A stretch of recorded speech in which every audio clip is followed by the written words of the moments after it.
दोस्तों कहते हैं अभी तो असली इम्तिहान बाकी है, अभी तो हौसलों की उड़ान बाकी है, अभी तो आंकी है मुट्ठी भर जमीन, अभी तो सारा आसमान बाकी है। तो चलिए आज हम लोग पढ़ेंगे रेशियल प्रपोर्शन के दूसरे लेक्चर को। पहले लेक्चर में हमने आपको ऑलरेडी जो भी बेसिक बातें होती है रेशियल प्रोपोर्शन की, फार्मूला और कुछ कुछ बेसिक सवाल, वो सारा का सारा आपको करवा दिया है। आज हम लोग दूसरे लेक्चर को पढ़ने वाले हैं, ठीक है। इसमें हम आपको टाइप वाइज क्वेश्चन कराएंगे, है ना। आज हम पहले टाइप को करने वाले हैं। हम लोग टोटल 6-7 टाइप के क्वेश्चन करेंगे, जिसमें कि आपका पूरा का पूरा रेशियल प्रोपोर्शन मुट्ठी में हो जाएगा। फिर आपको कभी भी पढ़ने की कहीं से जरूरत एक्स्ट्रा नहीं पड़ेगी। सिर्फ आप इसी लेक्चर को देख देख के रिवीजन करते रहिएगा और साथ ही साथ नोट्स बनाते रहिएगा। तो आज टाइप 1 के क्वेश्चन को हम लोग देखेंगे, ठीक है। देखिए टाइप 1 से हम लोग स्टार्ट करेंगे। टाइप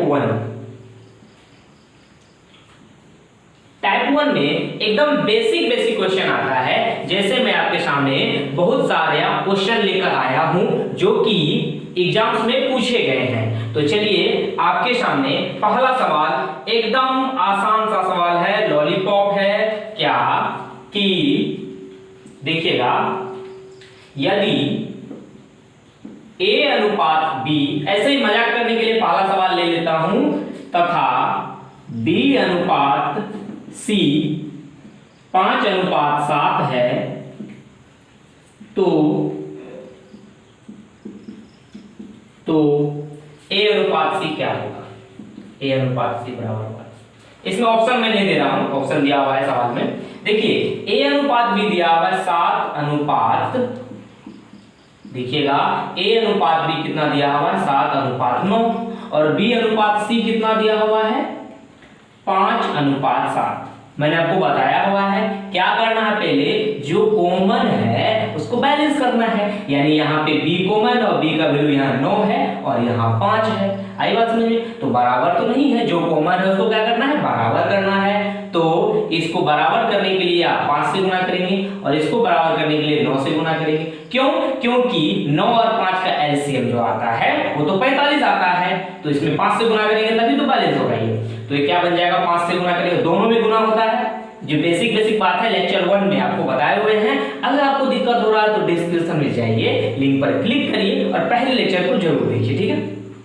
तो 7×5 35 हो गया, अनुपात 9×5 45 हो गया, और जब यहाँ गुना करिएगा क्या बनेगा, 9×5 45 हो गया और अनुपात 9×7 63 हो गया। तो जो कॉमन उसको एक ही बात लिखिएगा, B अनुपात क्या पूछा है, A अनुपात C पूछा है, A अनुपात C पूछा है। तो A कितना दिया आपके पास, अगर आपको A अनुपात B अनुपात C पूछता तो आप क्या लिखते हैं, A अनुपात B अनुपात C, A है 35, ठीक है, अनुपात B है 45, एक बार ही लिखेंगे, और C है 63। कटने वाला है तो काट दीजिए। 45 और 63 में क्या कटने वाला, कुछ कटने वाला है क्या, किससे कटेगा ये, इन दोनों में, ये तीनों में कुछ कटने वाला तो नहीं है, मतलब इसमें कटने वाला है लेकिन ये कटने वाला नहीं है। तो 35 और 63 में, है ना, आपसे पूछा है तो ये आपका अनुपात हो जाएगा A अनुपात B अनुपात C, लेकिन आपसे पूछा है A अनुपात C, तो A अनुपात C क्या हो जाएगा, जरा देखिएगा, A है 35 और C है 63, है ना। तो इन दोनों में कुछ कॉमन है क्या, कटने वाला है क्या, बिल्कुल है, 7×5 35, 7×9 63, तो 7×5 35 और 7×9 63, यानी 5:9 आपका आंसर हो जाएगा। यानी कि इसके अनुसार ऑप्शन नंबर ए दिया, ऑप्शन आपको दिए हुए नहीं थे, 3-4 ऑप्शन दिया हुआ था, ठीक है। चलिए दूसरे सवाल को देखते हैं। चलिए दोस्तों दूसरे सवाल को हम लोग देखते हैं। बहुत ही प्यारा सा सवाल है, यदि x बराबर 1/3y तथा y बराबर 1/2z, तो x अनुपात y अनुपात z बराबर क्या होगा। ऑप्शन, चलिए ऑप्शन में दे देते हैं। 3:2:1 है, दूसरा है 1:2:6, सी नंबर में 1:3:6,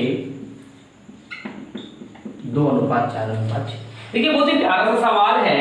आपको इस टाइप का सवाल तो हम पहले लेक्चर में भी कराए हैं। जरा देखिएगा, x बराबर 1/3y है, तो यहाँ x बराबर क्या आ जाएगा, 3x बराबर क्या आ जाएगा, y। तिरछा गुना करेंगे क्रॉस मल्टीप्लिकेशन, 3x बराबर y, ठीक है। और यहां से क्या आ जाएगा, 2y बराबर क्या आ जाएगा आपका z। बात समझ में आई? 3x बराबर y और 2y बराबर z।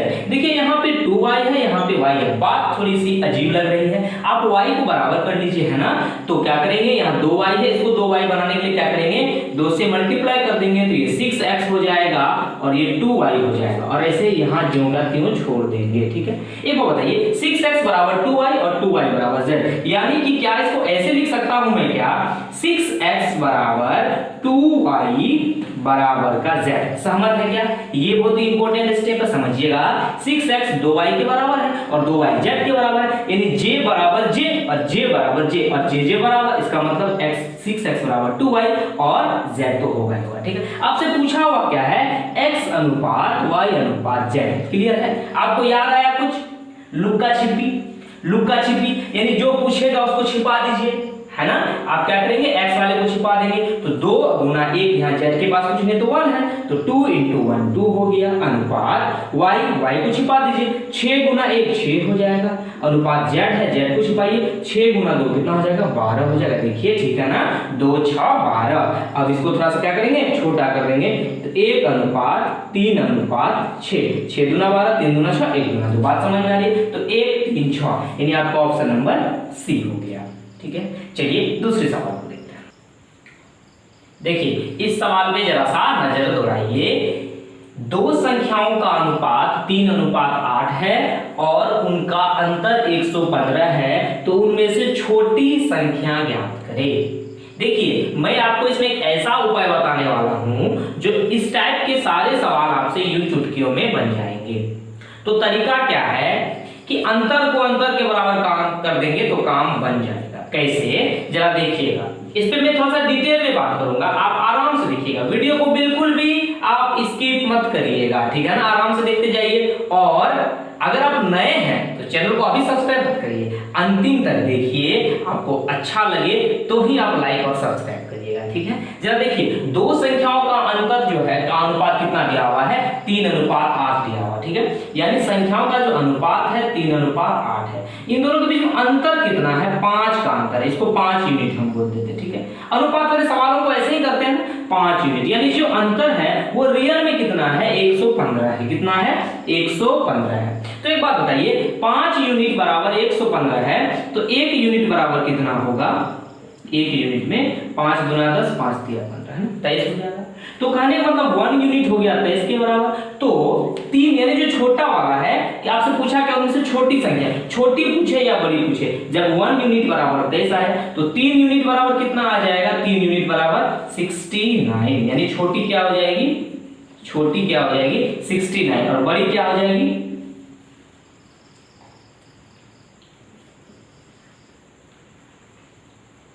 124। ठीक है, 8 के 24 के 4 2, 8 2 16 18 सॉरी 184, है ना, ये आपका हो गया, है ना। ये एक बात बताइए, ये क्यों हो पा रहा है, ऐसा हम क्यों कर पा रहे हैं, तो बेसिक को समझना जरूरी है। आप नियम रख लीजिएगा तो उससे काम होने वाला नहीं है। बेसिक इसके पीछे क्या है, जरा बेसिक बात को समझिए, बेसिक इसके पीछे क्या काम करता है। देखिए, दो संख्याओं का अनुपात 3 अनुपात 8 है। बेसिक क्या है, हम मान लिए कि जो छोटी संख्या है, जरा इसको ध्यान से समझिएगा, इसको समझ लीजिएगा तो आपको जिंदगी में कभी इस टाइप के सवाल में प्रॉब्लम नहीं होगा। छोटी संख्या आप क्या मानिएगा 3x, और बड़ी संख्या क्या मानिएगा, बड़ी संख्या क्या मानिएगा 8x मानिएगा। छोटी संख्या 3x और बड़ी संख्या कितना 8x। अब करते क्या है, आप उनका अंतर दिया हुआ 115 है ना, तो कैसे करिएगा, 8x माइनस 3x बराबर 115। तो क्या होता है, 8 में से 3 जाएगा तो 5x बराबर 115, तो x बराबर यही तो 23 आता है। और इसी को तो हम क्या मान लिए, x नहीं मान के यूनिट के फॉर्म में कर लिए, तो बात तो वहीं पहुंचती। तो इस टाइप के सवाल को हम इसी अप्रोच से करते हैं। ठीक है, और फिर आप करेंगे 23 को 3 से गुना, फिर 23 को 8 से गुना। बात समझ में आ रही। ठीक है, चलिए दूसरे सवाल को हम लोग देखते हैं। देखिएगा इस सवाल को, बहुत ही प्यारा सा सवाल है। क्या a और b के पास 2 और 1 अनुपात में राशि है। यदि a b को 2 रुपया देता है तो राशि का अनुपात 1 अनुपात 1 हो जाता है। तो शुरुआत में उनके पास क्रमशः कितनी राशि थी। एक बात बताइए, 2 रुपया देने के बाद दोनों का अनुपात कितना हो जाता है, 1 अनुपात 1 हो जाता है। अनुपात बराबर कब हुआ, ये 1:1 बराबर कब होगा, यानी कि दोनों के पास बाद में रुपया बराबर है, यानी 10 रुपया इसके पास है सपोज, तो 10 रुपया उसके पास है, तभी तो 10/10 अनुपात 1:1 आएगा। 20 रुपया इसके पास है तो उसके पास भी 20 रुपया है, तभी तो अनुपात 20 और 20 का अनुपात 1:1 आएगा। तो बात समझ में आ रही है। अगर आप इसको बेसिक से करेंगे, मैं थोड़ा सा बेसिक भी बता रहा हूं क्योंकि ये पहला टाइप का है, मैं इसमें थोड़ा सा आपको एक्सप्लेन कर रहा हूं। अगली टाइप के जब सवाल हम लोग करेंगे ना तो उसमें बिल्कुल भी एक्सप्लेन मैं नहीं करूंगा। एक बात बताइए, ए और बी के पास कितना रुपया है, ए के पास मान लिए 2x है और बी के पास मान लिए 1x है, यानी x है, ठीक है। फिर क्या होगा, यदि ए बी को 2 रुपया देता, ध्यान समझिएगा, ए बी को 2 रुपया दे दिया, अगर ए बी को 2 रुपया देता है तो इसमें 2 जुड़ जाएगा, अरे इसके पास 2 दिया, मान लीजिए पहले 10 था तो ये 12 हो जाएगा, ये 8 हो जाएगा। बात समझ में आ रही, ये इसको 2 रुपया देता है, यानी इसमें जुड़ जाएगा, इसमें घट जाएगा, यानी कि ए बी को 2 रुपया दिया तो बी के पास जितना रुपया उसमें 2 रुपया बढ़ जाएगा। ये बात समझ में आ रही है ना, यही है चमकने वाली बात, ठीक है। और अनुपात फिर क्या हो जाता है, ये तो अनुपात ही है, अनुपात क्या हो जाता है 1/1, ठीक है। तो तिरछी गुना पता है ना आपको, क्या करते हैं 1 से गुना करेंगे तो क्या बनेगा, ये 2x - 2 बराबर x + 2 से 1 को गुना करेंगे तो x + 2 बनेगा। बात समझ में आ रही है। 2x x को इस साइड लाएंगे तो क्या बन जाएगा, x बराबर ये हो जाएगा 4। बात समझ में आ रही है। इसका मतलब क्या हुआ, बात यहाँ क्या हो रहा है, x 4 है, यानी कि स्टार्टिंग में x का वैल्यू आ गया 4, यानी इसके पास था 8 रुपया, यानी a के पास था 8 रुपया और b के पास था 4 रुपया, x का वैल्यू 4 है तो a के पास 8 रुपया और b के पास 4 रुपया, तो ऑप्शन कौन सा हमारा हो गया, सी नंबर हो गया। तो इसको तो हम लोग ऐसे प्रोसेस वाइज तो करेंगे नहीं, तो अगर हमको जल्दी करना हो तो आपको पता है कभी कभी ऑप्शन से भी आंसर आता है। तो एक बात बताइए, इसमें देख लीजिए कि 2 रुपया दीजिए, 2 रुपया इससे इसको दे दीजिए, ये ए है ये बी है, क्रमशः बोला हुआ है, ये ए के पास पहले वाला रुपया है, ये बी के पास सबका दिया हुआ है, तो 2 रुपया दे दीजिए और देखिए कि बराबर कब हो रहा है। अगर इसको आप 2 दीजिएगा तो बन जाएगा 8, ये बन जाएगा 10, बात नहीं बनी। इसको अगर 2 दीजिएगा बन जाएगा 10, ये बन जाएगा 12, बात नहीं बनी। इसको अगर आप 2 दीजिएगा तो क्या बन जाएगा, ये 2 इसको जैसे दीजिएगा तो ये क्या था, पहले 4 था, ये 6 बन जाएगा, ये 8 था, ये भी 6 बन जाएगा, और 6 और 6 का अनुपात कितना होता है, 1 होता है, 1 और 1 का अनुपात होता है। अगर यहाँ भी चेक करते हैं आप, 2 इसको दिया, ये 5 बनता और ये 3 बनता, बात बना क्या, नहीं बना। तो अगर जल्दी करना होता तो हम इसी पे मेरा नजर जाता। बात समझ में आ रही है। और क्यों करेंगे ऐसा, आपको बेसिक भी बता दिए, ठीक है। चलिए अगले सवाल को देखते हैं। चलिए इस सवाल को देखिए, जनरली आपको ए बी और सी दिया हुआ रहता था पहले, इसमें A B C D E तक दिया हुआ, ठीक है। इसका रेशियो पूछा हुआ, देखिए ए यदि ए अनुपात बी 1:2, बी अनुपात सी 3:4, सी अनुपात डी 6:9 तथा डी अनुपात ई 12:16, तो ए अनुपात बी अनुपात सी अनुपात डी अनुपात ये ई पूछा हुआ, ठीक है, ऑप्शन है। जरा देखिएगा, ये सी अनुपात डी जो है ये 6:9 है, ये तो कॉमन आके काट सकते, 3 से कट सकता है, 3 दूना 6, 3 तिया 9, यानी ये रिड्यूस हो सकता है, कम हो सकता है, इसको कम कर दिया, ठीक है। ये 12:16 करने वाला पूछा है क्या, बिल्कुल है, 4 तिया 12, 4 चौके 16, यानी ये कट के क्या हो गया, 3 और 4 का अनुपात हो गया। अच्छा अब आ जाइए, देखिए इसमें आपको तो ए अनुपात बी अनुपात सी अनुपात डी अनुपात ई पूछा होगा। अगर आपसे वो ए अनुपात ई भी पूछता तो आपको सारा का सारा ए अनुपात बी अनुपात सी अनुपात डी और अनुपात ई निकालना ही पड़ता। तो ऐसे सवाल हम लोग कैसे करते हैं, जरा ध्यान से देखिएगा। सबसे पहले ए अनुपात बी अनुपात सी अनुपात डी अनुपात ई, ये हमको निकालना है। तो आपको दिया हुआ क्या है, ए अनुपात बी, ए अनुपात बी क्या दिया हुआ 1:2, ठीक है। ये खाली हो गया, खाली हो गया, खाली हो गया, उसके बगल में जो है उसको भर दीजिए 2 2 2, आ रही बात समझ में। फिर क्या दिया हुआ, बी अनुपात सी 3:4, यानी ये बी अनुपात सी कितना दिया हुआ 3:4, 3:4।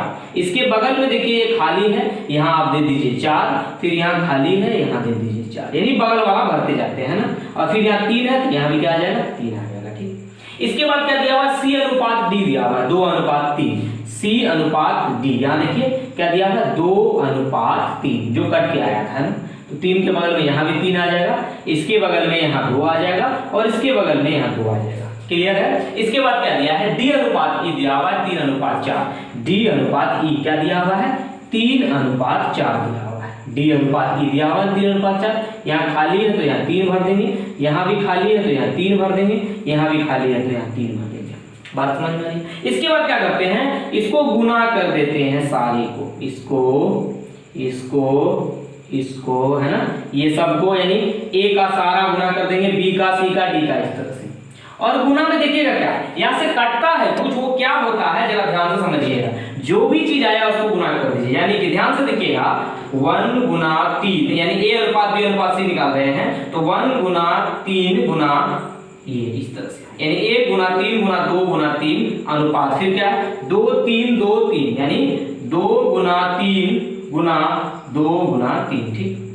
फिर अनुपात में क्या आएगा 2 4 2 3, 2 4 2 3 गुना 3, ठीक है। इसके बाद फिर क्या आ जाएगा 2 4 2 3 हो गया, 2 4 3 3, 2 4 3 3, ठीक है। यहाँ डायरेक्ट भी काट सकते थे, आपको कंफ्यूजन होता इसीलिए यहाँ ऐसे किया, ठीक है। फिर अनुपात में क्या चलेगा 2 4 3 4, 2 गुना 4 गुना 3 गुना 4, ठीक है। देखिए ऐसा क्या है जो 1 2 3 4 5 इस सब में आ रहा है, यानी ये ए के लिए है, ये बी के लिए है, ये सी के लिए, ये डी के लिए, ये के लिए। देखिए 2 3 यहाँ है, 2 3 है, 2 3 है, 2 3 है, 2 3 है, यानी 2 3 सब में आ रहा है। तो ये 2 3 कैंसिल आउट, 2 3 कैंसिल आउट, जो कॉमन वही काटेंगे, 2 3 2 3 2 3, ठीक है। तो बचा क्या आफ्टर ऑल 2 और 3 कर गया, तो 1 गुना 3 3 हो गया, अनुपात 2 गुना 3 6 हो गया, फिर बचा क्या 2 गुना 4 8 हो गया, फिर क्या 4 3 12 हो गया, फिर क्या 4 चौके 16 हो गया, यानी आपका क्या बचा 3 अनुपात 6 अनुपात 8 अनुपात 12 अनुपात 16। जरा नजर दौड़ा दीजिए, 3 अनुपात 6 अनुपात 8 अनुपात 12 अनुपात 16, ऑप्शन नंबर डी। क्लियर है? यानी इस तरह के सवाल को पहले लिख देते हैं जो दिया हुआ रहता है, फिर खाली जगह में उसके बगल वाला चीज भरते हैं, इसके बाद हम क्या करते हैं मल्टीप्लाई करते जाते हैं। देखिए हम आपको ऐसे डिटेल करके बताएं, आप यहां से भी काट सकते थे, कैसे जरा देखिएगा इसको समझ लेना, इसको ऐसे काट सकते थे, कैसे 2 3 यहाँ है, 2 3 यहाँ है, यानी ऐसे काट सकते थे, इसको इसको इसको इसको, ठीक है, इसको तिसको इसको तिसको इसको तिसको, फिर जो बचा लिख देते। बात समझ में आ रही है ना? तो ऐसे भी आप शॉर्टकट कर सकते हैं। चलिए अगले सवाल को देखते हैं।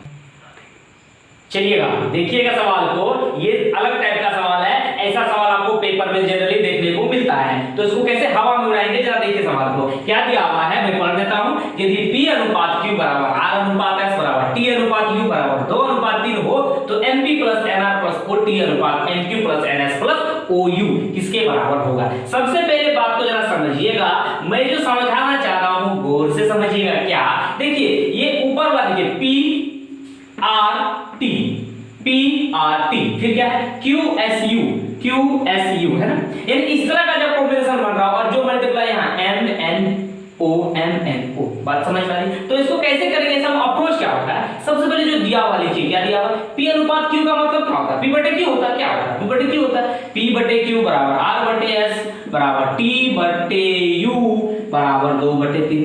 इसमें कोई लड़ाई झगड़े वाली बात नहीं है। आपसे पूछा क्या है, आपसे पूछा है MP plus NR plus OT divided है, वो हम लोग अनुपात को मतलब डिवाइड, फिर क्या NQ plus NS plus OU, ठीक है।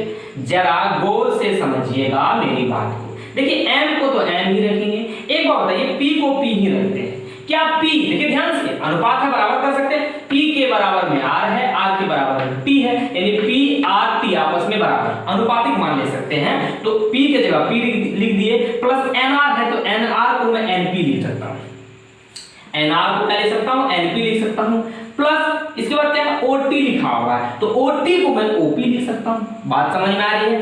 अरे भाई मेरे M और N और O को मैंने कुछ नहीं किया, क्या किया, सिर्फ PRT को P ही लिख दिया, क्योंकि PRT ऊपर वाला को बढ़िया बराबर नीचे वाला को बढ़िया बराबर। बात समझ में आ रही है? तो PPP, बात समझ में आ रही है, इसको यूं ही रख दीजिए डिवाइडेड बाय, फिर क्या दिया हुआ MQNSOU, आप जानते हैं क्या करने वाले हैं, M को M ही रखिए, Q को Q कर दीजिए, प्लस N को N रखिए, और Q और S बराबर है, इसको भी Q लिख दीजिए। बात समझ में आ रही है? फिर क्या करने वाले हैं हम, O बराबर, O को तो O रखिए, और U किसके बराबर, Q के बराबर। कितना बच्चा क्या करता है, कितना स्टूडेंट जनरली क्या करता है, P को तो P रखा, फिर वो R को R लिख दिया, और वो फिर T को P लिख देगा। मतलब आपको एक्चुअली एक ही चीज में कन्वर्ट करना होता है, तभी तो आप कॉमन लेके कैंसिल आउट कर सकिएगा। देखिए यहाँ क्या आ रहा है, पी सब में आ रहा है, एम एन ओ आ रहा है, यानी अगर आप यहां से पी कॉमन लेते हैं तो क्या बचता है M plus N plus O. गलत की सही, बोलिए हाँ की ना। P कॉमन लिए तो क्या बनेगा m plus n plus o, होगा कि नहीं होगा। फिर यहाँ क्या कॉमन आ रहा है, Q कॉमन आ रहा है, बोलिए क्या बचेगा m plus n plus o, m plus n plus o, यही बचेगा आगे या कुछ और बचेगा, यही बचेगा बराबर। ऊपर में P कॉमन आ रहा था, नीचे में Q कॉमन आ रहा था। देखिए सकल सूरत m plus n plus o, m plus n plus o cancel out हो गया, तो बचा क्या P बाय Q। जब P बाय Q बचा तो P बाय Q क्या दिया हुआ है, देखिए यही तो है 2/3, तो क्या बचा 2/3, और 2/3 क्या होता है 2:3, और ये कहां से आया, इसी का तो वैल्यू है ये अनुपात, ये यानी MP प्लस NR प्लस 40 अनुपात NQ plus NS plus OU का अनुपात आया नथिंग बट 2:3। तो यानी हमारा आंसर हो जाएगा option number C is the correct answer. समझ में आया एक्सप्लेनेशन, वीडियो को दोबारा से आप प्ले करिए और चीजों को समझिए कि कैसे किए हुए सवाल को। ऐसे सवाल को यही अप्रोच लगाते हैं, उसको इक्वल करते जाते हैं, आपका अपने आप कैंसिल आउट होकर वैल्यू आ जाता है। ठीक है, चलिए देखते हैं फिर अगले सवाल को। चलिए इस सवाल को देखिए, काफी आपको नजर आएगा पेपर में इस टाइप का सवाल। दो संख्याओं का योग यानी सम 40 है, उनका अंतर 4 है, यानी दो संख्याओं का योग 40 है, उसका अंतर कितना है 4 है, तो उनका अनुपात क्या होगा, यानी वो जो संख्या होगा उसका अनुपात क्या होगा। जरा देखिएगा आप ध्यान से इस सवाल को, आपको मैं पहले बेसिक बता रहा हूं फिर हवा में उड़ेंगे हम लोग, है ना। देखिए दो संख्याओं का योग 40 है, तो आप कैसे करते हैं, अगर बचपन से करते तो x प्लस वाई बराबर 40, यही जानते हैं, इक्वेशन 1 मानते हैं इसको। फिर अंतर क्या है 4 है, देखिए यहां से पता तो नहीं चल रहा कौन बड़ा है, लेकिन अगर x माइनस वाई करेंगे तो अंतर है 4, यानी पता चल गया x बड़ा होता है y छोटा है, यानी इसके हिसाब से। तो ये हो गया हमारा इक्वेशन 2। तो क्या करते हैं हम, एक बार जोड़ते हैं एक बार घटाते हैं, आंसर आता है। जब आप जोड़ेंगे तो y y कटेगा तो क्या बनेगा 2x बराबर क्या हो जाएगा 44। बात समझ में आ रही है, 2x बराबर क्या होता है 44। देखिए 44 को मैं थोड़ा सा आपको कुछ समझाना चाह रहा हूं, इसलिए 44 को मैं 40 प्लस 40 तरह से लिख रहा हूं, ठीक। और x को यहां से क्या लिखेंगे 40 प्लस 4/2, ठीक है। तो क्या बन जाएगा ये 44/2 यानी कि 22, ठीक। इसके बाद अगर आपको दूसरा निकालना होता है तो एक बार आप जोड़े थे एक बार घटाइए, जब घटाइएगा तो क्या होगा, ये माइनस हो जाएगा, ये प्लस हो जाएगा, ये माइनस हो जाएगा, तो क्या हो जाएगा ये x और माइनस x कैंसिल आउट हो जाएगा, तो बचेगा y, यानी बचेगा ये 2y बराबर 40 माइनस 4, और फिर क्या करते हैं आप y बराबर 40 माइनस 4 यानी 36/2, यानी क्या लिखते हैं 18। तो 22 आ गया x, यानी बड़ा आ गया 22 और छोटा आ गया 18। फिर अनुपात जब निकालेगा x अनुपात y, यानी दोनों का अनुपात क्या हो जाएगा 22 अनुपात 18, 22 अनुपात 18 कैसे हो जाएगा ये 11 दूना 22 9 दूना 18, तो 11 अनुपात 9 आपका ऑप्शन नंबर सी हो गया, ठीक है। लेकिन ये तो बेसिक हो गया, इसको जल्दी में कैसे करेंगे। देखिए ये क्या दिया हुआ, दो संख्याओं का योग 40 दिया हुआ है और अंतर 4 दिया हुआ है। जब इस तरह की बात होगी दो संख्याओं का योग दिया रहे और अंतर दिया रहे, तो क्या करेंगे हम, जब बड़ा निकलना हो तो दोनों को जोड़ के बट्टे 2 कर देंगे। देखिए जब बड़ा निकलना x बड़ा था ना, जब दोनों को जब बड़ा निकलना होता तो क्या करते हैं, दोनों को जोड़ के डिवाइडेड बाय 2 करते हैं, और जब छोटा निकलना हो तो दोनों को घटा के डिवाइडेड बाय 2 करते हैं। यानी कि जब बड़ी संख्या होगी, बड़ी संख्या निकालना हो तो जो योग दिया है और अंतर दिया है उसको जोड़िए, 40 और 4 44 हो जाएगा, 44/2 यानी 22 हो जाएगा वो संख्या। जब छोटी निकालनी हो तो उसको घटा दीजिए, यानी 40 में से 4 घटाइएगा तो 36 आएगा, और 36/2 हो गया 18। अगर रियल में पूछता नंबर तो एक होता 22 एक होता 18, लेकिन आपको रियल में नंबर नहीं पूछा है, अनुपात पूछा है, तो 22 और 18 का अनुपात क्या हो जाएगा 11 दूना 22 होता है और 9 दूना 18 होता है। बात समझ में आ रही, तो ये है। तो जब भी आपको योग और अंतर दिया है संख्या पूछे तो ये बेसिक से तो आप पता कर ही लेंगे, बेसिक तो है ही, बेसिक से ही बना हुआ है ये शॉर्टकट मेथड, है ना। एक्चुअली शॉर्टकट कहां से आता है, बेसिक से ही आता है। तो आप क्या करेंगे, योग और अंतर को जोड़ देंगे, बटे 2 करेंगे तो बड़ी संख्या आएगी, और योग और अंतर को घटा देंगे, यानी 40 माइनस 4 करेंगे बटे 2 करेंगे, यानी योग और अंतर को घटा देंगे और बटे में 2 करेंगे तो छोटी संख्या आएगी, और जोड़ के बटे 2 करेंगे तो बड़ी संख्या आएगी। ये अप्रोच आप माइंड में सेट कर लीजिएगा, ठीक है। चलिए फिर नेक्स्ट सवाल देखते हैं। देखिए सवाल को, एक सम बहुभुज के अंतःकोण और बाह्य कोण का अनुपात 2:1 है, तो बहुभुज की भुजाएं ज्ञात करें। बहुभुज में अंतःकोण और बाह्य कोण का फॉर्मूला क्या होता है, सम बहुभुज है, ये जनरल बहुभुज नहीं है, सम बहुभुज है, यानी रेगुलर पॉलीगन है। जरा बात को समझिए, समझिएगा अंतःकोण और बाह्यकोण क्या होता है। अंतःकोण का फॉर्मूला होता है, अंतःकोण का फॉर्मूला होता है क्या, अगर उसमें n भुजा है, कितनी भुजा है, n भुजा है, यानी एक अंतःकोण की माप होती है n-2 into 180 degree divided by n। देखिए अगर कोई बहुभुज है यानी सम बहुभुज है, उसमें n भुजा है, n की जगह 2 हो सकता है, 3 हो सकता है, लेकिन 2 में तो बहुभुज बनता नहीं है, कम से कम 3 भुजा चाहिए, 3 4 5 6 आगे जो भी है, तो उसकी जो एक अंतःकोण होगी वो n-2 गुना 180 डिग्री बटे n होगा। इसको जरा समझा देता हूं मैं, उतना डिटेल मुझे करने की इसमें जरूरत नहीं थी, क्योंकि आपको कंफ्यूजन होगा तो बता देते हैं। मान लीजिए एक त्रिभुज है, त्रिभुज में एक बहुभुज है ना, त्रिभुज, चतुर्भुज, पंचभुज, खष्टभुज, ये सारा सारा क्या होता है, बहुभुज ही है, पॉलीगन ही है। तो ये समबाहु है, ये मान लीजिए आपके पास ये समबाहु त्रिभुज है जिसमें 3 भुजा है। आपको पता है समबाहु त्रिभुज की सभी एंगल की वैल्यू कितनी होती है, 60 डिग्री होती है ना, 60 डिग्री होती है। तो चलिए इस फार्मूला से पुट करके देखते हैं। चलिए इस त्रिभुज के लिए n की संख्या क्या है, यानी भुजा की संख्या क्या है, 3 है, तो 3 - 2 गुना 180 डिग्री डिवाइडेड बाय n यानी 3, ठीक है। तो 3 में से 2 जाएगा तो 1 बचेगा और 3 से 180 काटेंगे तो 3 × 18 60, तो कितना आ जाएगा, 60 डिग्री आ गया। तो अंतःकोण का वैल्यू 60 डिग्री है। अंतःकोण इसको बोलते हैं, बाह्यकोण किसको बोलते हैं, इसको बढ़ा दीजिए, बाह्यकोण यही तो है। यानी आपको ये पता होना चाहिए कि ये बाह्यकोण, देखिए बाह्यकोण और अंतःकोण का योग हमेशा 180 डिग्री होता है, ये बात आपको पता होनी चाहिए। शायद आपको पता है कि बाह्यकोण और अंतःकोण का योग हमेशा कितना होता है, 180 डिग्री होता है। फिर चाहे ये सम बहुभुज हो या विषम बहुभुज, यानी रेगुलर पॉलीगन हो या इर्रेगुलर पॉलीगन हो, कोई फर्क नहीं पड़ता है। ये अंदर वाला कोण और बाहर वाला कोण हमेशा मिलके ये लीनियर पेयर बनेगा, रैखिक युग्म बनता है, और रैखिक युग्म से ये क्या होता है, 180 डिग्री होता है। यानी अंतःकोण जितना होगा उसमें हम जितना जोड़ेंगे बाह्यकोण होगा और दोनों का सम कितना होगा, 180 डिग्री होगा। आप कहेंगे सर ये क्या बच्चा इतना बात क्यों बता रहे हैं, इसलिए बता रहे हैं इस सवाल में ये यूज होने वाला है। सवाल को फिर से पढ़ते हैं। एक सम बहुभुज के अंतःकोण और बाह्यकोण का अनुपात 2 और 1 है।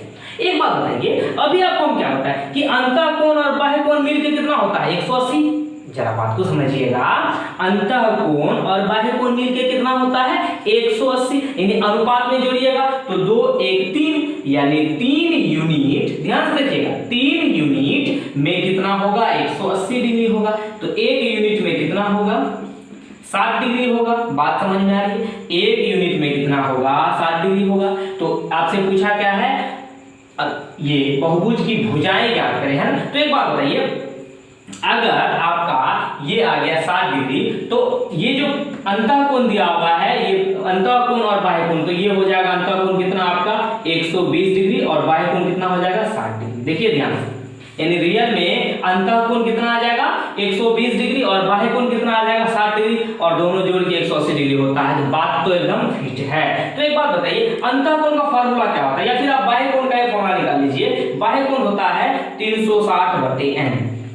जैसे अंतःकोण का फार्मूला होता है ये सम बहुभुज में n-2 Guna 180 degree divided by n, उसी तरह से बाह्यकोण का फार्मूला होता है 360 डिग्री डिवाइडेड बाय n। ये कहां से आता है, 180 डिग्री में से इसको अंतःकोण को हटाइएगा तो वही बाह्यकोण आता है, उसी से आता है। चाहे आप इससे कर लीजिए या इससे कर लीजिए। तो 360 डिग्री डिवाइडेड बाय n तो निकालना है। तो बाह्यकोण एक्चुअली कितना हमारे पास है, 60 डिग्री है। बाह्यकोण कितना है, 60 डिग्री है, तो ये 60 डिग्री हो गया, ठीक है। तो यहाँ से n क्या आ जाएगा हमारे पास, n बराबर 360 डिग्री डिवाइडेड बाय 60 डिग्री, है ना। तो 0 डिग्री ये सब कट जाएगा, तो 6 के 36, यानी n का वैल्यू कितना आ गया, 6 आ गया। ऑप्शन नंबर सी आपका करेक्ट है। बात समझ में आ रही है। तो आपको मेनली यहाँ पे ये पता होना चाहिए कि सम बहुभुज का अंतःकोण का मान होता है n-2 Guna 180 degree divided by n, ठीक है, और बाह्यकोण होता है 360 डिग्री डिवाइडेड बाय n। और ये कहां से आया फार्मूला कि अंतःकोण और बाह्यकोण का योग होता है क्या, 180 डिग्री। तो आपको अंतःकोण पता है, तो बाह्यकोण 180 डिग्री में से ये घटाइएगा तो 360 डिग्री बटे n आ जाता है। बात समझ में आ रही है। चलिए अब हम लोग एक नेक्स्ट टॉपिक देखते हैं। देखिएगा, इस सवाल को देखने में आपको इजी लग रहा है, लेकिन काफी डिफिकल्ट होने वाला है, लेकिन हम लोग स्टेप बाय आराम से करेंगे। वह सबसे छोटी संख्या ज्ञात करें। ध्यान समझिएगा, वह सबसे छोटी संख्या ज्ञात करें जिसे 6:7 की दोनों संख्याओं में से घटाने पर अनुपात 16:21 से कम प्राप्त हो। देखिए ऐसा नहीं बोला कि 16:21 ही प्राप्त हो, 16:21 से कम प्राप्त हो, तो ये ही सबसे बड़ा लोचा है कि आखिर इसको करें कैसे, से कम। अभी तक आप जो भी सवाल कर रहे होंगे उसमें आता होगा 16:21 ही प्राप्त हो या इस तरह से कुछ और, लेकिन ये कैसा सवाल है, 16:21 से कम प्राप्त हो। तो आप कुछ नहीं करेंगे, गणित में यही बात तो होती है, जो कहे वो कर दीजिए तो काम बन जाता है। आपको बोला हुआ सबसे छोटी संख्या ज्ञात करें जिसे 6 और 7 की दोनों संख्याओं में से अनुपात में से घटाने पर इतना से कम प्राप्त हो। तो बताइए 6 और 7 बोला हो, ठीक है, अनुपातिक फॉर्म नहीं लेते हैं, मान लेते हैं इसमें से x घटा दी, इसमें भी x घटा दी, घटाने पर की बात हुई, तो कितना अनुपात आ रहा हो, बराबर नहीं, कितना से कम आ रहा हो, 16:21 से कम आ रहा हो। अरे ये कम आ रहा हो 16:21 से, तो कम के लिए तो यही यूज करते हैं ना, ज्यादा के लिए इधर, कम के लिए इधर, बराबर के लिए। और इसका ट्रीटमेंट यानी इसका हम बिहेवियर कैसे करते हैं, इसका बिहेवियर जिस तरह से बराबर का करते हैं, कैसे जरा देखिएगा, तिरछी गुणा करिएगा, क्या बन जाएगा ये 21 छके 6 कम 6 6 दूना 12 126। देखिए 6 कम 6 6 दूना 12 126 माइनस 21x, और ये इज लेस देन यानी ये छोटा है, 16 सत्ते कितना हो जाएगा 112, 16 सत्ते 112 और माइनस का 16x, ठीक है। अब ध्यान दीजिएगा, इंप्लाई 126 में से क्या करना है, 112 को घटाइए, 126 माइनस 112 इज लेस देन क्या, ये देखिए माइनस 16x है, ये माइनस 21x है, उस बन जाएगा तो क्या बन जाएगा 21x और ये माइनस 16x है, इसके रहेगा, ये माइनस 21x है तो प्लस 21x और माइनस 16x इसके रहेगा। 126 में से 112 जाएगा तो 14 बचेगा, गलत की सही, और ये छोटा होना चाहिए किससे, 21 में से 16 जाएगा तो कितना बच जाएगा, ये 5x बच जाएगा, ठीक है। 21 माइनस 16 कितना हो जाएगा 5x, ठीक है। अब यहां से हमारे पास क्या आ जाएगा 14/5 छोटा होना चाहिए x से। अब 14/5 को जब आप भागा दीजिएगा तो ये क्या बनेगा, यहां जरा देखिएगा 14/5 5 दूना 10 पॉइंट 4 पर 0 40 5 8 40, यानी 2.8 से बड़ा है x, 2.8 से बड़ा है x। ये प्रोसेस समझ में आया ना आपको, 2.8 से बड़ा लेना है x को। तो देखिए 2.8 से बड़ा तो 5 भी है, 2.8 से बड़ा तो 4 भी है, और 2.8 से बड़ा तो 3 भी है। तो ऑप्शन आपका आंसर हो जाएगा सी। आपके दिमाग में ये सवाल आएगा सर 3 ही क्यों, 2.8 से यानी x हमको बड़ा लेना है, यानी जो है 2.8 से बड़ा लेना है, तो सर 2.8 से बड़ा तो 5 भी है 4 भी है, तो फिर 3 ही क्यों होगा, इसलिए होगा। जरा सवाल पे नजर फेरिए एक बार, वह सबसे छोटी, तो सबसे छोटी क्या है, 5 4 से भी छोटी कुछ मौजूद है, तो जो मौजूद है उसको लेंगे तो आंसर हो जाएगा 3, और 2 की तो कोई बात ही नहीं है, वो 2.8 से छोटा है, ठीक है। तो ऑप्शन आपका हो जाएगा सी। देखिए कितना शानदार सवाल था, है ना। इसको आप फिर से वीडियो को दोबारा देखिएगा और फिर से करने का प्रयास करिएगा, ठीक है। चलिए अब एक लास्ट सवाल को करते हैं, तब टाइप 1 हमारा कंप्लीट हो जाएगा, ठीक है। देखिए इस सवाल को आप ध्यान से देखिएगा, मैं इसको 2 मेथड से बताने वाला हूं, और इस सवाल को इसलिए ध्यान से करिएगा क्योंकि नेक्स्ट टाइप जब मैं कराऊंगा नेक्स्ट वीडियो में, तो उसमें सिर्फ एक्सपेंडिचर, इनकम और सेविंग वाला सवाल कराऊंगा, उसमें इस तरह के नियम लगेंगे, और सब बाकी सवाल में भी ऐसे नियम लगते हैं। तो इसको आप ध्यान से करिएगा, जरा सोचिए कैसे करेंगे इस सवाल को। देखिए आपको मैं बेसिक मेथड भी बताऊंगा, और फिर जल्दी में शॉर्टकट कैसे करेंगे वो भी बताऊंगा। तो जो शॉर्टकट आता है वो बेसिकली कहां से आता है, बेसिक से ही तो आता है। तो देखिए यहां से इसको करने का प्रयास करते हैं। देखिए 2 संख्याएं 5 और 7 के अनुपात में है, मान लेते हैं एक संख्या 5x है, दूसरी संख्या 7x है। सबसे बेसिक तरीका तो यही है, मान लेते हैं एक संख्या 5x है, दूसरी संख्या 7x है, ठीक है। तो कहा यदि उन दोनों में से 40 घटाया जाए तो उनका अनुपात 17 और 27 कहा जाता है। यानी अगर इसमें से भी 40 घटा दे और इसमें से भी 40 घटा दे तो अनुपात कितना का रह जाता है, 17 और 27 का रह जाता है, ठीक है। तो हम कैसे करेंगे 27 को 5 से और इससे गुना करेंगे, फिर इससे गुना करेंगे। करिए एक बार, 27 गुना 5 7 पंजे 35 के 5 3 बचा, और 5 गुना 10 3 13 135। इतना x हो गया माइनस फिर 27 गुना 40, 7 चौका 28 के 8, 2 हुआ, 4 गुना 8 2 10 हुआ, ठीक है, इतना हो गया बराबर। फिर 17 को 7 से करेंगे तो 17 7 कितना होता है 119x, फिर माइनस का 17 चौके 68 680। समझ में आ रहा है आप लोगों को? यहां से मल्टीप्लाई किए, क्रॉस मल्टीप्लाई, ठीक है। तो 135x है, इसको इस साइड लाइएगा तो 135x माइनस 119x बराबर, ये माइनस का 1080 उस साइड चल जाएगा, कितना बनेगा 1080 प्लस का और माइनस 680 तो रहेगा ही रहेगा। तो ये 135 में से 119 जाएगा तो कितना बच जाएगा, ये 16 बच जाएगा, है ना। 16x बराबर ये कितना हो जाएगा 400, गलत की सही। तो यहां से आपका x क्या आ जाएगा 400 बट्टे 16, 16 दूना 32, 8 हुआ, 8 पर 0 80 हुआ, 16 पर 6 80 हुआ, यानी x की वैल्यू कितनी आ गई 25 आ गई। आपसे पूछा क्या था तो उनका अंतर क्या होगा, यानी x आया 25 तो 25 गुना 5। अच्छा इसको आप ऐसे करके अंतर निकाल के आप 25 से गुना कर सकते हैं, याद है तो 25 को उससे गुना करिए तो 25 पंचे 125, ये हो जाएगा आपका पहला संख्या 125 और दूसरा कितना हो जाएगा 25 के दिल से 175 हो जाएगा। तो अंतर कितना हुआ 175 में से 125 दिया 50 का अंतर हो गया, ऑप्शन नंबर डी आपका आंसर हुआ, ठीक है। ये तो बहुत ही बेसिक तरीका हुआ। जब हमें जल्दी करना हो तो ऐसे सवाल में कैसे अप्रोच लगाते हैं जरा ध्यान से देखिएगा।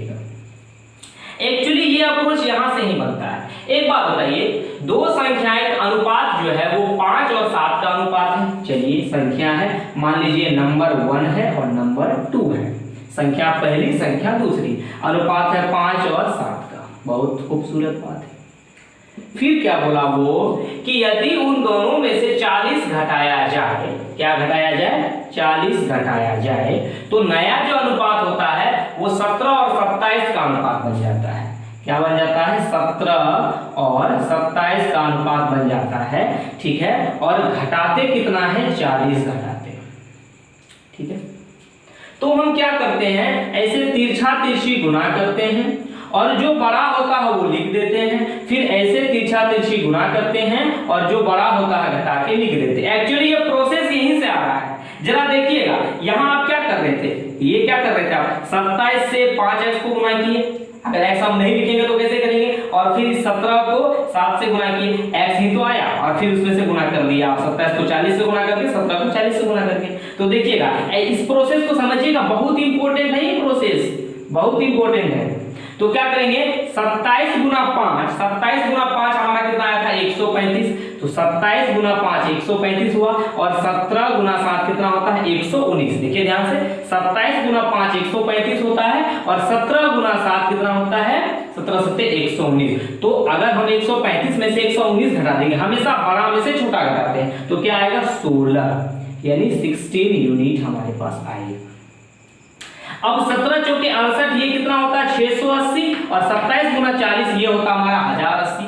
तो 1080 में से अगर हम 680 घटाते हैं तो हमारा आता है 400, ठीक है। एक्स लिखने की जरूरत नहीं पड़ी, यानी 16 यूनिट हो गया 400 के बराबर, तो 1 यूनिट हमारा कितना बराबर हो गया 25 के बराबर हो गया। फिर से समझिए, अगर 16 यूनिट 400 के बराबर है तो 1 यूनिट कितना के बराबर हो गया 25 के बराबर हो गया। जब 1 यूनिट 25 के बराबर हो गया, आपसे अंतर पूछा था तो संख्या पहले पता कर लीजिए। आपका 25 आया 1 यूनिट बराबर, तो 5 यूनिट में 125 हो जाएगा और 7 यूनिट में 175 हो जाएगा, तो अंतर आपका कितना हो गया 50 का अंतर हो गया। फिर भी आपका यानी कि शॉर्टकट में भी यही आंसर आ रहा है। अगर अंतर निकालना हो तो आप सीधा इसको अंतर निकालिए, इससे गुना कर दीजिए, 7 में से 5 घटाइएगा 2 आएगा और 25 गुना 2 50 होता है, ठीक है। इस प्रोसेस को आप बहुत ही अच्छे से याद रखिएगा, ये आपको एक्सपेंडिचर, सेविंग और किसमें काम आता है, फिर ये इनकम में काम आता है, इन उसमें इस बेसिस पे ज्यादा सवाल करने वाले हैं, ठीक है। समझ में आया ना, इसको इससे गुना करके, और इस वाले प्रोसेस हमेशा ऊपर वाला ही निकल निकलता है ना, नीचे वाले को फिर घटा के निकालना पड़ता है, ठीक है ना। इस प्रोसेस आप क्या निकाल सकते हैं, ऊपर वाला निकाल सकते हैं, इसलिए जो चाहिए उसको ऊपर रखते हैं, ठीक है। इस प्रोसेस को आप बहुत ही अच्छे से क्लियर कर लीजिएगा, है ना, क्योंकि हम लोग नेक्स्ट वीडियो में इसको करने वाले हैं, ठीक है। तो आज का वीडियो यही खत्म करते हैं। इसमें देखिए बेसिक से सवाल जितने भी बनने वाले थे, जितने भी लैंग्वेज के सवाल बेसिक से बनते हैं, या जो ये रेशियो प्रोपोर्शन के बेसिक होते हैं, वो मैं टाइप 1 में आपको सारा करा चुका हूं। अब आपको टाइप 1 में कोई सवाल बेसिक में नहीं बचता है। अब अगले टाइप यानी टाइप 2 जब हम करेंगे तो उसमें पढ़ेंगे हम एक्सपेंस, इनकम और एक्सपेंडिचर से रिलेटेड सवाल, ठीक है। इस तरह से हम लोग टाइप वाइज सवाल को बांट दिए हैं ताकि आपको बहुत ही आसानी होगा समझने के लिए, ठीक है। तो अगर आपको वीडियो पसंद आया हो तो लाइक कर दीजिए और सब्सक्राइब भी कर दीजिए चैनल को, ताकि आप अगले वीडियो हम फिर से देख पाए, है ना। थैंक यू, धन्यवाद।